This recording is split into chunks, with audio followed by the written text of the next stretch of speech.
Sevimli savaşdaşlar, yaxshimisilar? Bugun sizlarga olib kelgan idiom get the ball rolling. Get deganimiz erishmak degan ma'noda, the ball deganimiz to'p, rolling degan roll degan aylanmak yoki cho'rgilamak degan gap. Hamda get the ball rolling deganimiz get something rolling deganimiz ma'lum narsani aylantirmak. Masalan, to'pni siz pirqiratmak ya pirqiratmak, cho'gilatmak degan ma'noda get the ball rolling. Hamda get the ball rolling deganimiz to'pni cho'gilatmak, to'pni pirqiratmak deganning ma'nosi nima deganda ma'lum bir ishni boshlamak. Ya'ni get the ball rolling deganimiz ish boshlash. Masalan, let's get the ball rolling. Ishni boshlaylik. Yoki masalan, we need to get the project rolling. Get the project. Project deganimiz tur.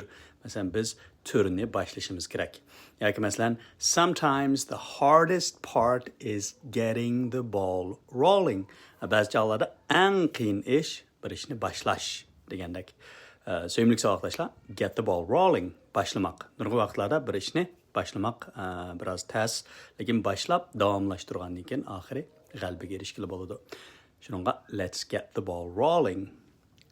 Boshlaylik demakchi.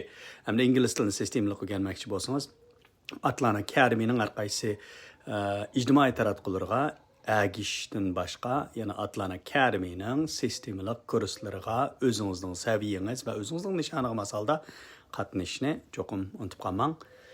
Sizning ingliz tilini o'rganib g'alaba qilishingizda Atlan Academy har vaqt sizning yoningizda.